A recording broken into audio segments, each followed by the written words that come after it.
Standard 10th English, subject Social Science. Chapter number 1, Heritage of India.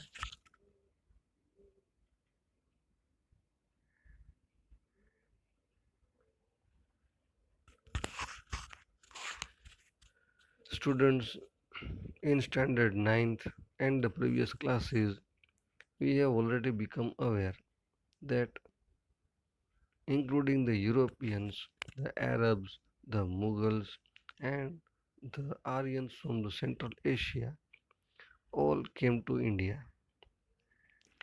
Their purposes were different, but those who found this place suitable settled here.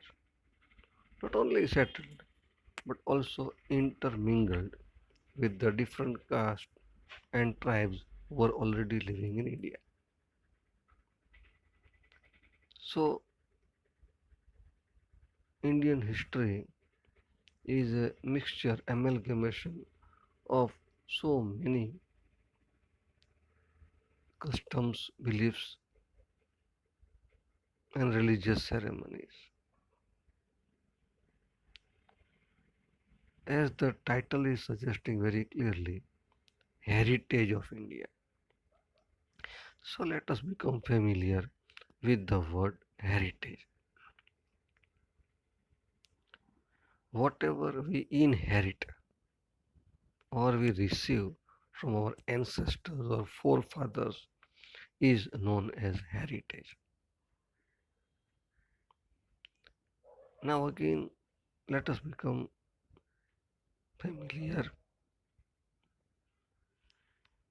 that the primitive man was living a nomadic life. He was a wanderer or a food gatherer. But as time passed, with the help of the invention and discovery of fire, will, agriculture, he began to live a settled life. He found that river banks were very good place for his settlement.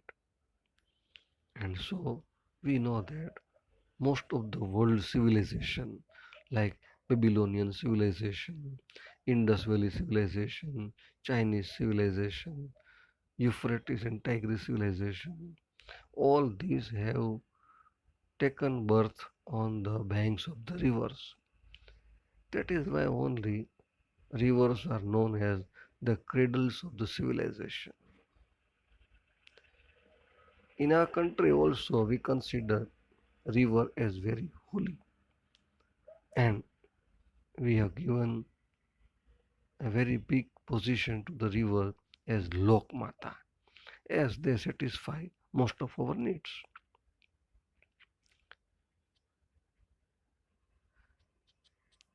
In our ancient Indian scripture Vishnu Puran, it is very clearly stated that the country's extent is from Himalaya in the north to the Indian Ocean in the south. And all the descendants are thereafter called as Indians. When we begin or start any auspicious ceremony, the words like Bharatvarsh, Bharatkhand, Jambudvip, and Aryavrat, etc., are used while taking any resolution. If we see the map of India, we become familiar that in the northern part we have the Himalayas, in the east we have Bay of Bengal, in the south we have Indian Ocean, and in the west we have Arabian Sea. So we are gifted with natural boundaries. People from different countries who were mesmerized by our prosperity came to India to trade with India, and As they found this place suitable, they settled and mingled with the Indian culture. So there were changes taking place. The customs, the rituals of different tribes were intermingled. And so we can conclude that our heritage is transferred from generation to generation, and it is not an ending, it is a continuous process. We also are familiar with the map of India, and we became we came to know that India is occupying seventh place in the world in terms of area wise, and population wise we are after China, that is second place.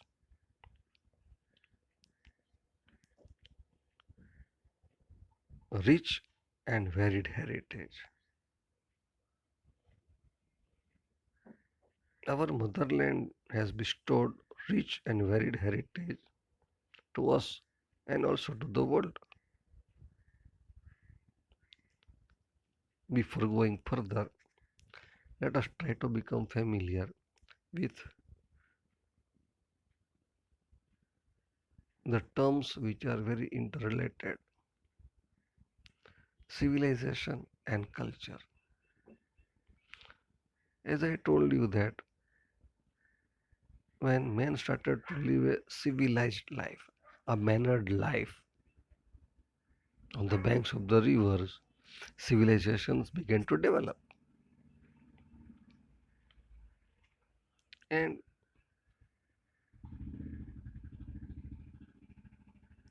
his efforts to make a change in his complete lifestyle, full of etiquettes, culture came into existence. We know that today we are told and we believe that we live a cultured life. So a question may arise then that what is culture? Where culture is a sum or a total of habits, values, customs, traditions, and conduct of lifestyle of human being.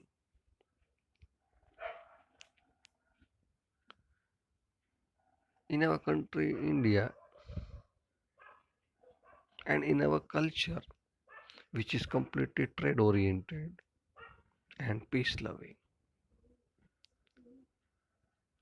the principles of Sat, Chit, and Anand are realized from the Indian culture, where Sat means truth, Chit means soul, and Anand means pleasure. We believe firmly that a human being who is given life, if he fulfills these three principles throughout his life is a lovely life.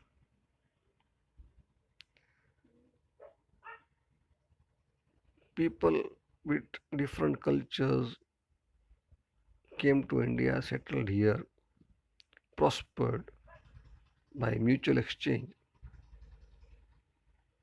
They accepted the value of non-violence and peace, which have been adopted and admired by the world.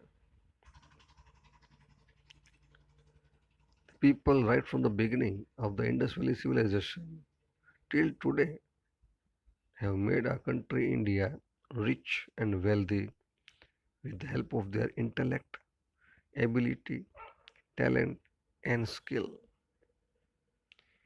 Innumerable scholars, thinkers, artists, artisans, sages, saints, scientists, and historians, they all have contributed in the growth and development of our culture.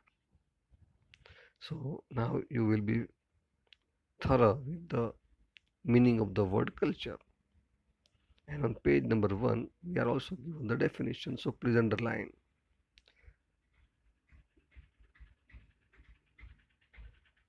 So, as we started to live a life full of values, beliefs, customs, rituals, that means a cultured life. So, we can state that the cultural heritage of India can be divided into two categories: natural heritage and cultural heritage.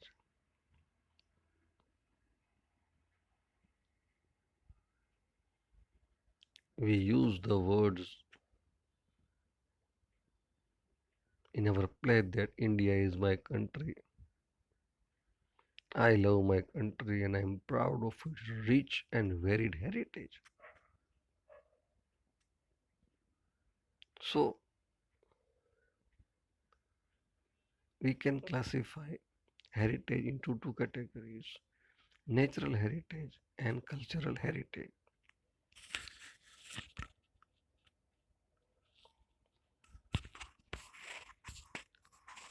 Natural heritage,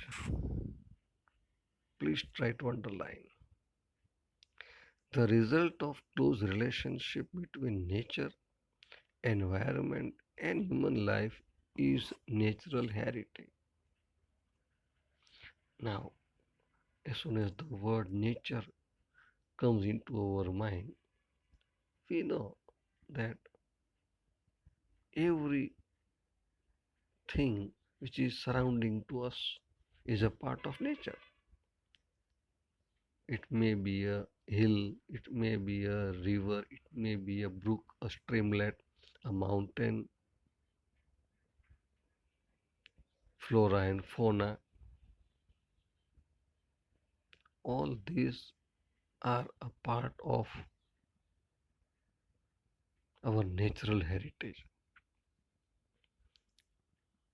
So please underline the second line. Natural heritage of India is unique and varied, and it includes the features like mountains, forests, deserts, rivers, streams, seas, trees, plants, creepers, flowers, leaves, insects, and varied landscapes, wide range of minerals, vegetation, plants, and animals.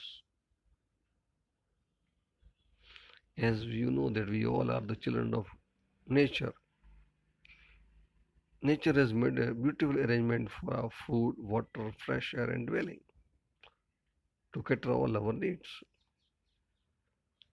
And so we also, in return, treat nature with respect and faith. These examples can be proved in the stories of Panchatantra and Jatak Kathas of the Buddhist religion.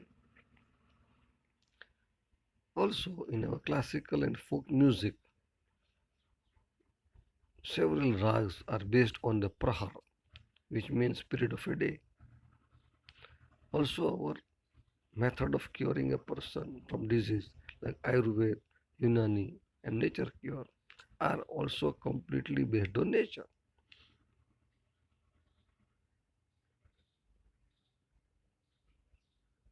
As we become sick, you might have noticed that your mother may be giving you hot milk by adding turmeric powder, or a person may be drinking a cup of tea in the morning by adding tulsi leaves.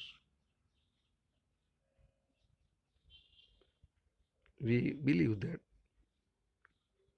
in fever, tulsi leaves are very helpful.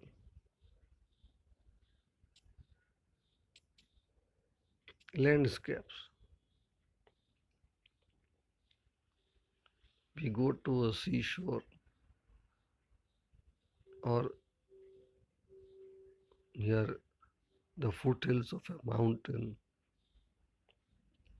river bank. All these are a part of landscapes. And these landscapes have endowed India abundantly with useful vegetation and minerals. Strange birds, animals, and mountain peaks which are covered with snow, brimming rivers are the gift of Himalaya. The pilgrimage places like Amarnath, Badrinath, Kedarnath, and the summits like Nanda Devi, which are in Himalayas, form a part of landscape. Rivers. Rivers provide natural ways as waterways in ancient times, and all the world cultures have developed and flourished on the banks of the river. Indian culture also has flourished on the bank of the river Indus and Ravi. The rivers like Ganga, the Yamuna, the Saraswati, the Indus, the Narmada, the Godavari, and the Krishna have greatly influenced the people of India. These rivers only are the source for drinking water, domestic use, irrigation, electricity production, and waterways. In earlier times, men depended on the river to develop industries of clay utensils, plastering, and building of houses. So, we come to know that river water has made human life beautiful as well as prosperous. Vegetation.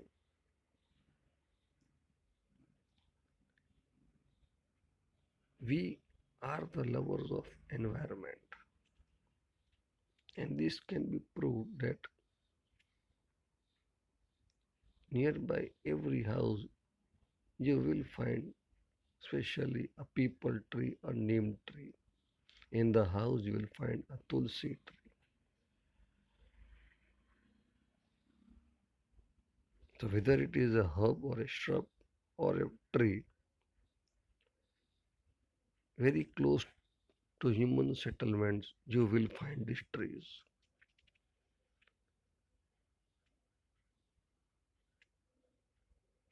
Whether it is a human being or animal or a bird, all are dependent on the trees for their food.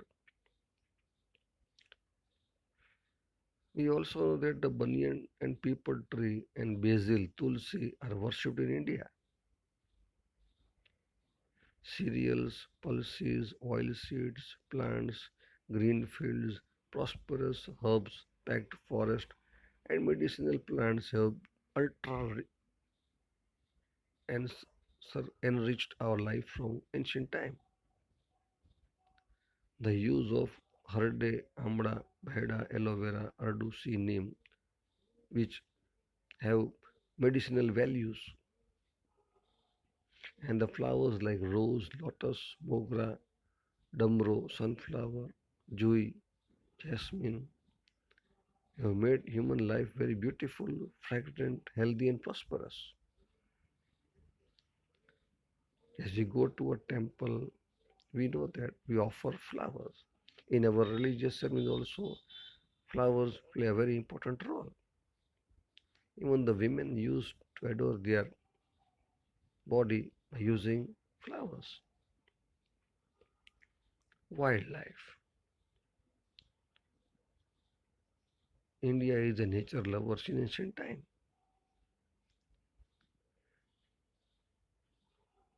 Animals like tiger, lion, elephant, rhino, fox, bear, deer, sambar, rabbit, python, snake, mongoose, lizard, porcupine are found and seen in our country.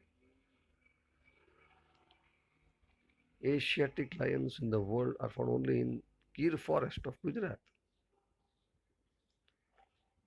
Our religious belief also has given a status of gods and goddesses vehicles to some of the wild animals like tiger, peacock, alligator, eagles. Even our national currency also is valued by having the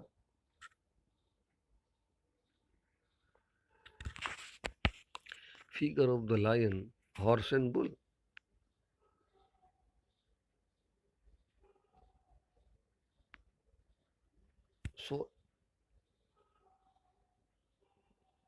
Our nature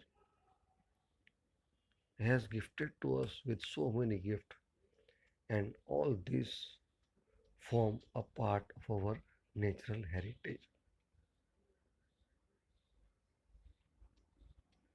Next division, cultural heritage of India. In simple words,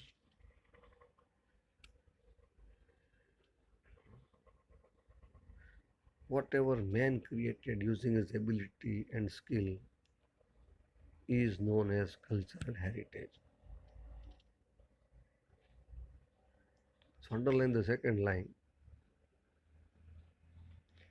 Whatever is received or created by human with his tact, wisdom, art and skill is called cultural heritage. We can start from Aryans, Kshatrap, Kushan, Hun, Persian, Turks, Arabs, Mughals, Britishers, French, etc. All these tribes and castes who came to India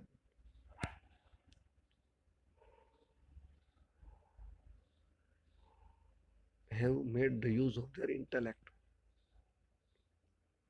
and only by the exchange, the culture between them has been resulted in a very rich cultural heritage of India. Even the people of India from prehistoric period have contributed to the people of the world. Please underline the art of architecture and sculpture are 5,000 years old. We have also the remains of the Indus Valley civilization, the figures of gods and goddesses, humans, animals, several toys, sculpture of a bearded man, and the statue of a dancer make us feel proud for our ancient developed cultural heritage. Also, when we look at the figure of bullock or lion on the inverted lotus of Mauryan era, the statue of Gautam Buddha in a meditative form, or Kalakhand statue of Jain Tirthankar, the caves of Ellora of Rashtrakud dynasty, we feel pride, glad, and respect for our cultural heritage. We can include in your cultural heritage palaces, buildings, sculptures, stup, vihar, chaitya, temples, mosque, tomb, forts, and gates. Even historical places of India, our freedom movement like Sabarmati Ashram, Dandi March, Bardoli Satyagraha, Wardha Satyagraha, Shanti Niketan, Kolkata, Delhi, etc., also can be considered as a part of our cultural heritage. Besides language, script, discovery of zero, mathematics, calendar, astronomy, iron, literature, religion, Yuddha Shastra, chariot, political science, zoology, botany, Vastu Shastra, religion, republic, judiciary, legislation, environment protection, etc., are important discoveries of India. Now, as we live in Gujarat state, we must also become familiar with the cultural heritage sites of Gujarat. The important archaeological site Lothal, Dhodka Taluka, Rangpur, Limdi Taluka in Surendranagar district, Thoda Veera in Kutch district, Rosadi or Srinathgarh, Rajkot district, etc. The places of pilgrimage like Victory Tower of Vadnagar, stone inscription of King Ashok at Junagadh, Sun Temple of Modhera, Gate of Chapaner, Rudra Mahalay of Siddhpur, Mansar Lake of Viramgam, Jama Masjid of Ahmedabad, Julta Minara, Shaking Towers, Sidi Sayed Jali Grill, temples of Hatishi, Sahasraling Tadav of Patan, Raj Mahal of Vadodara, tomb of Mahabat Khan, Parsi Agyari of Navsari are all worth seeing places. Places having religious importance like Dwarkadish temple of Dwarka, Sharda Peeth of Jagadguru Shankaracharya, Somnath temple, one of the 12 Jyotirling, Ambaji in North Gujarat, Bahucharaji, Mehsana district, Ranchodrai temple, Dakor, and Shamlaji temple, Arvali district. Well-known religious, social and tourism-oriented places also are there in Gujarat like Pole Forest, Vijaynagar Kite Festival, Kankariya Carnival Ahmedabad, Tanariri Festival Vadnagar, Northern Dance Festival Modhera and Ranotsav in Kutch.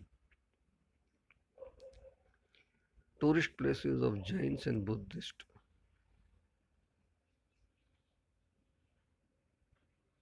Jain and Buddhist caves are seen at various places in Gujarat, Vadnagar, Taranga, Khambhalida, Shamraji, Koteshwar, Tadaja, Dhak, Jagadia, etc.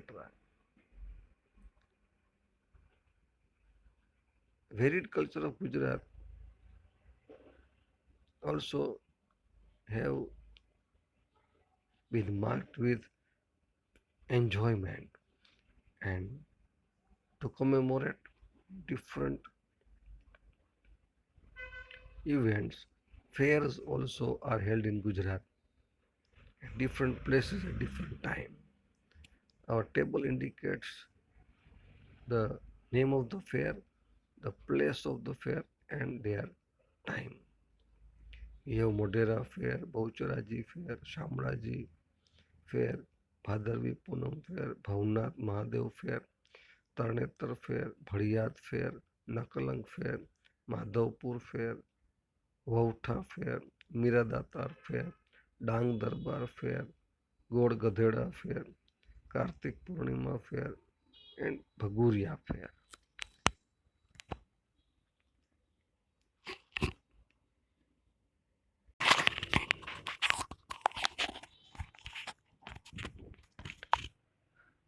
Now let us go to the next topic, India, land and people. Primitive man came into existence simultaneously in India as well as eastern South Africa. Many tribes came to India and we come to know this by studying the science of the languages, anthropology. The modern researchers of linguistics have proved that even before the Dravidian, six more tribes came and settled in India. Let us try to become familiar about these six tribes. The first is Negritoid or Hapsi people. They are considered to be the most ancient inhabitants of India who came from Africa via Baluchistan. They were black in color, having height of 4 to 5 feet and curly hair. Australoids or Nishat people. These people came from Southeast Asia. Physical features possessed by this tribe was black skin, broad head, flat nose, and short height. The Aryans who came afterwards were called as Nishat by the Indians. The origins of these tribes can be seen in the Kod, Munda, Khashi tribes of Assam, also the tribes of Nicobar and Myanmar, which have similarities to the Australoids. The contribution of the Australoids in development of Indian culture and civilization is great.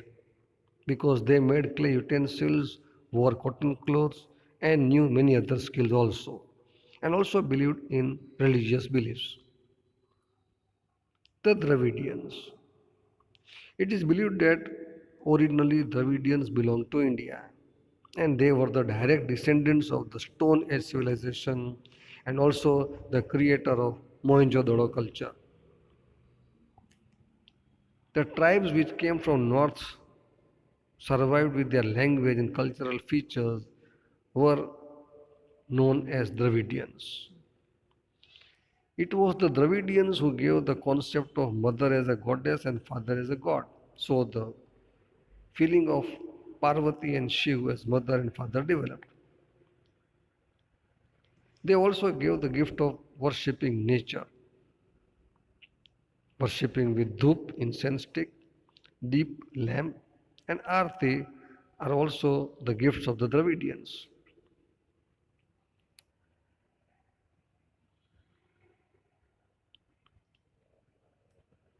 Aryan culture was deeply internalized by the Dravidians. Hence, intercaste marriage also took place. We know that Dravidians were peace-loving people, whereas the Aryans who came from Central Asia were warrior-like. They went on pressurizing the Dravidians who had to retreat backwards and backwards. And today we come to know that the Dravidian are confined to the southern part of India as the Tamil, the Malayalam, the Telugu, these all languages form a part of Dravidian group of languages. These Dravidians had matriarchal system of family, and we can see then examples also in Mahabharata. The son of Kunti, Karna, who was the gift by the sun god, was known as Konte or Kunti Putra.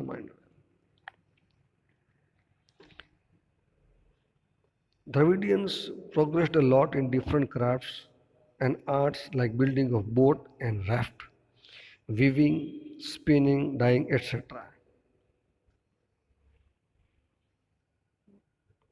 Other tribes, apart from above, Mongoloids, Alpine, Dinaric, and Armenoid tribes were also there in India. Mongoloid. These people came to India from North China via Tibet and settled down in North Assam, Sikkim, Bhutan, West Bengal, etc. And they slowly Indianized themselves. Their physical characteristics resemble like yellow complexion, flat face, chubby cheeks, almond-shaped eyes. Due to the yellow complexion, Mongoloids were also known as Kirat. Alpine, Dinaric, and Armenoid. These people migrated from Central Asia and they have similarities in all these three tribes.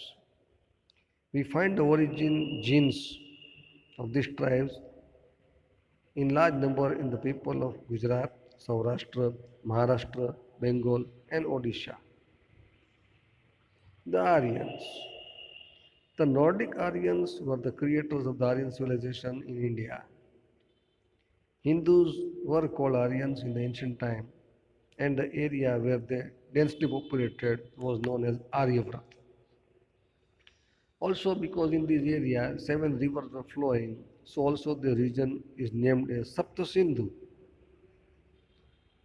In ancient time, the first Aryan population was centralized in northwest part, and then it extended to Mithila in the east. In south, it spread up to Vindhyachal. Aryans were more advanced people than any other contemporary tribes of the same period. They only gave the name Bharat Bhumi, Bharat Khand and Bharatvarsh from the name of the Aryan king Bharat. or Bharatkul tribe. These Aryans were also nature lovers. They loved, worshipped the trees, the rivers, the mountains, the sun, the wind, and the rain. So all the natural elements were worshipped by them. For this, they composed hymns or ruchas to pray to these natural elements. They also, as time passed, started the recitation of the Ved in the religious ceremonies, performing yagna.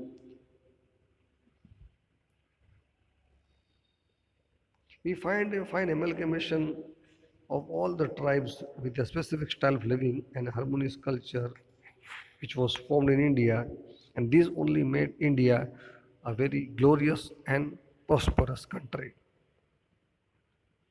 The foreign tribes and the Indian tribes amalgamated in such a way in a long span of time that they all lost their individual identity due to intercaste marriages. The outsiders and the local people were greatly influenced by the languages, the script, names, and religious beliefs, which played a very important or a key role in Indianizing all these foreigners. These all foreigners became Indians. In a very short period in ancient India, the amalgamation of the various cultures enriched Indian culture by making it variegated as well as prosperous. To conclude this chapter, we will have to discuss a very important point: preservation and conservation of heritage.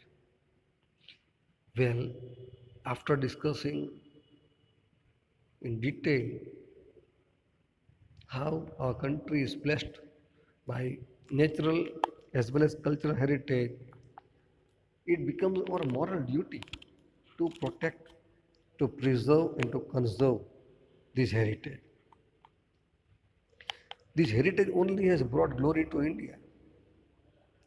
Our country, India, attained a leading position in the world by keeping its rich heritage protected as well as preserved. So it becomes the primary as well as pious duty of every citizen of India to see that nobody harms the ancient memorials and to see that these places are preserved, which are having historical importance as well as values. So also in our constitution, the fundamental duties of Indian citizen are mentioned at Article number 51A, where clause number 6, 7 and 9 very clearly describe the duties to preserve our cultural heritage, and they are as follows. To understand the importance of our harmonious culture, prosperity, and to preserve it. To maintain the forest, tanks, rivers, ponds, and the wild animals and birds, along with it, maintaining the natural environment, and to show compassion and love for all the living creatures.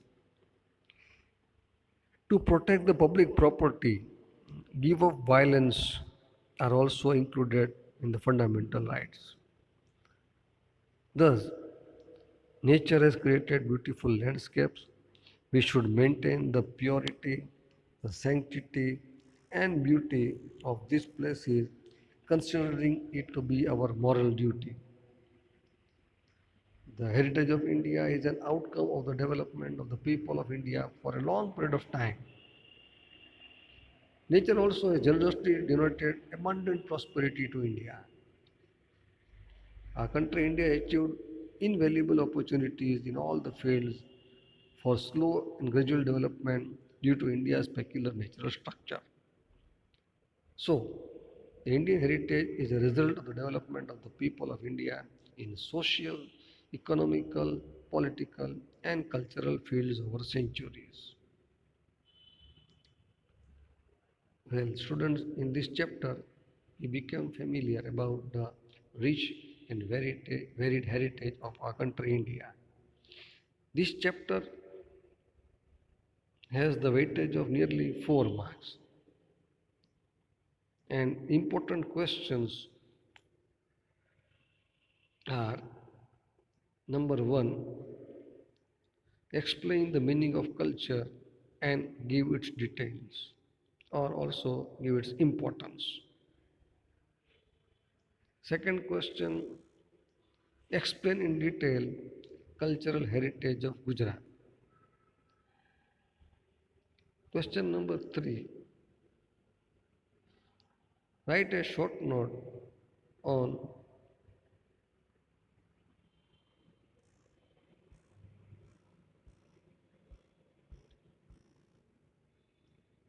our constitutional duties to preserve and conserve heritage.